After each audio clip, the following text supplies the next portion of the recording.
Ever since Raden Ayu Kartini started her advocacy for women's rights in education, the participatory rate, enrollment rate, and literacy rate of women in education in primary schools have reached an all-time high. Not to mention that there are studies that actually show that girls constantly outperform boys in fields of academics, attendance rates, and completion of school. So why is this exactly still a problem?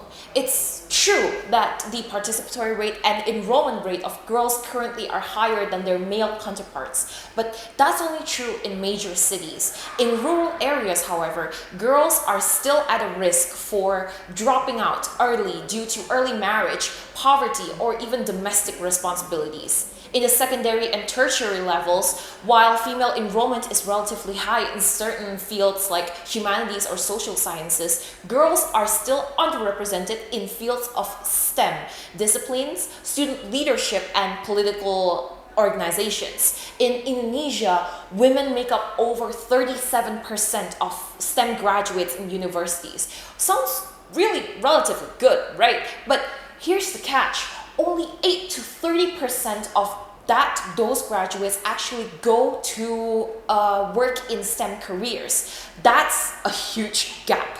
Why? Because there are still deep-rooted barriers, cultural stereotypes that say STEM is for boys, lack of female mentors, biased workplaces, and very little gender-insensitive education in classrooms. This phenomenon is known globally as the leaky pipeline, where women slowly drop out of STEM the further they go. That's where STEM x artivism comes in. This idea is simple but powerful. Use art as a tool for empowerment. Think of visual art, storytelling, murals, theater, or even designs. All of these help students, especially young women, explore their identities, share their stories, and challenge gender ideas in creative ways. By combining STEM learning with artistic expression, we give young women the space to reflect, build their confidence, and make them feel like they belong in STEM fields. And this isn't just theory. Similar programs like Rising Star Girls in the US and Womanifesto in Southeast Asia have already shown how art can inspire girls to stay curious, confident, and still connected to science. So how exactly do we implement this in Indonesia? Through the Kampus Berdampak program, a part of Merdeka Belajar that encourages university students to work directly with communities around them.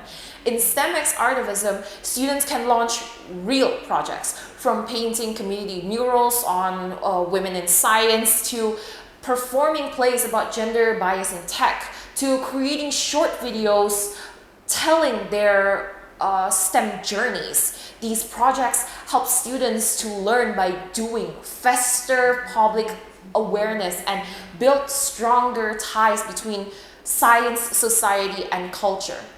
But how would we know if this project is successful? Now, in the short term, we will be thinking about, our students are more confident? Do they feel like they belong in STEM? Are they creating powerful works of art that challenge stereotypes? And in the long term, we would be thinking, how do they stay in STEM programs? Do they take leadership roles? Do these creative spaces lead to actual change in campus culture? Studies show that when students, especially girls, engage with STEM through arts and storytelling, they stay longer, learn better, and lead more. Through artivism, we're not just teaching gender equally, we're living it, expressing it, and sharing it in ways that numbers alone could. By integrating art into school and campus life, we're planting the seeds to change, creative, inclusive, and resilient. Because when a girl from a remote village sees herself in a story, hears her voice echoed in a poem, or paints her future on a wall, something shifts. She realizes that she matters, her story matters, and she's not alone. Because art is inherently political, and thus the fertilizer to a budding revolution. Thank you.